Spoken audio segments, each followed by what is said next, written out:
Let's talk about the Red Goblin. At the end of the Superior Spider-Man run, Spider-Man managed to cure Green Goblin of his madness and his power. But as time went on, Norman Osborn missed the madness, so he hired a team to secure the Carnage symbiote. Once it was secured and brought to him, he couldn't wait to bond with it. Opening the container and merging with the Carnage symbiote, he could feel massive amounts of rage and power. But controlling Carnage proved to be a little bit difficult for Normie. So working out some of the tics by killing 2 of his bodyguards, he would gain full control of Carnage. He would end up healing his face and making the Carnage symbiote spit out the Goblin cure, allowing him to become the Green Goblin again. He would end up relearning what his greatest weapon was against Spider-Man, being that it was his secret identity. Later on, he would arrive to the Daily Bugle threatening everybody in the building. With no other option, Robbie kinda tells Peter, it's your cue to be Spider-Man. And to make things even worse, Green Goblin throws down a timed bomb in the building. So Spider-Man tries his best to defeat Green Goblin before the bomb goes off. But in the process, it goes off anyway, leading to what seems like Norman Osborn's death. But he quickly emerges as the Red Goblin, immediately overwhelming Spider-Man with fatal blows and new Carnage bombs, causing Pete to hide for his own safety. While Peter is trying to hide away from Red Goblin says that if he sees another web in New York City, he will kill all of his loved ones without a single thought. And with Peter obviously not wanting his loved ones to die, he webs up his spider suit in front of Red Goblin to see, and Red Goblin just starts laughing maniacally. And Peter, beaten and broken down in the shadows, vows to defeat the Red Goblin.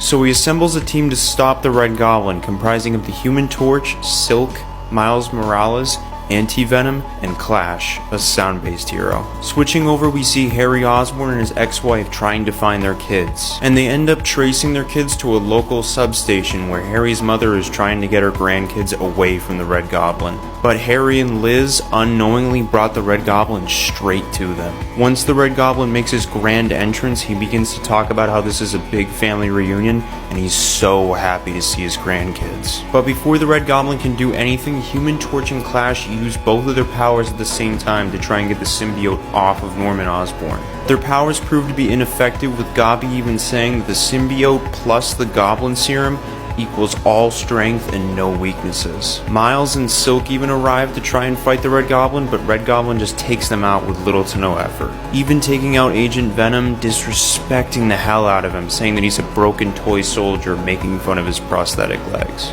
Moving on, Red Goblin eventually catches back up to his family and grabs Normie Osborn, saying that he has to carry out the Osborn legacy.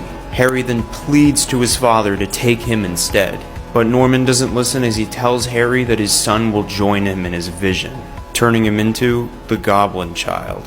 After Normie Osborn has become the Goblin Child, he is sent to attack Aunt May.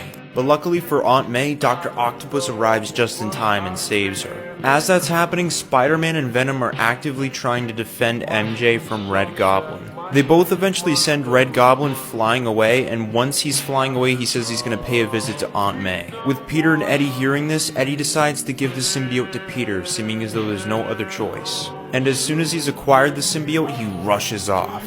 Once Red Goblin arrives to Aunt May's house, he quickly picks up Normie and then begins to threaten Aunt May. When Spider-Man gets to May's, she's seemingly unharmed, with Doc Ock saving her. And with Peter knowing that May is alright, he begins to swing off again to catch Red Goblin. Norman Osborn then goes crazy and tries to throw Normie's mother out of a window, but Spidey saves her just in time. And Normie, seeing that his grandfather is actually batshit insane, tries to fight him too, leading Norman to get stabbed by his own glider again. And after this happens, Red Goblin begins blaming Spider-Man for everything bad that's happened to him, and Spider-Man's just had enough of this. They begin to fight in the skies, and Spidey tells Red Goblin that so far his plan has just been a failure.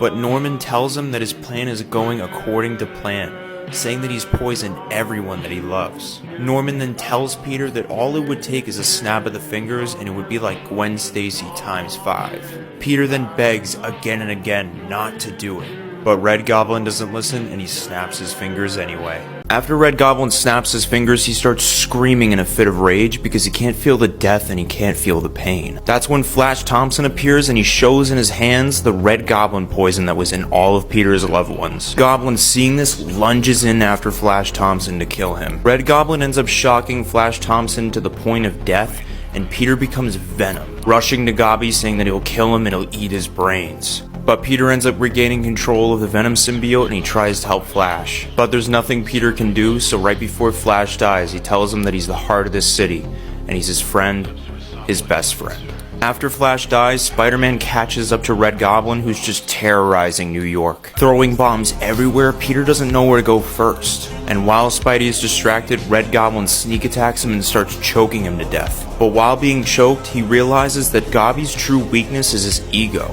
So he tells him that the only true winner of this fight will be Carnage. So Spidey challenges Red Goblin to a fight without symbiotes, removing Venom.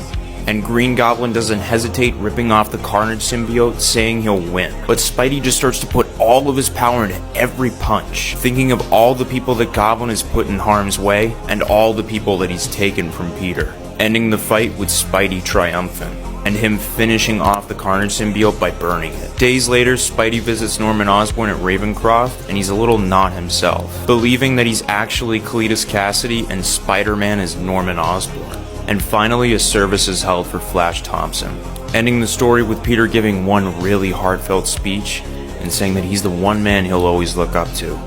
He's his hero. Like and follow to see more stories to come.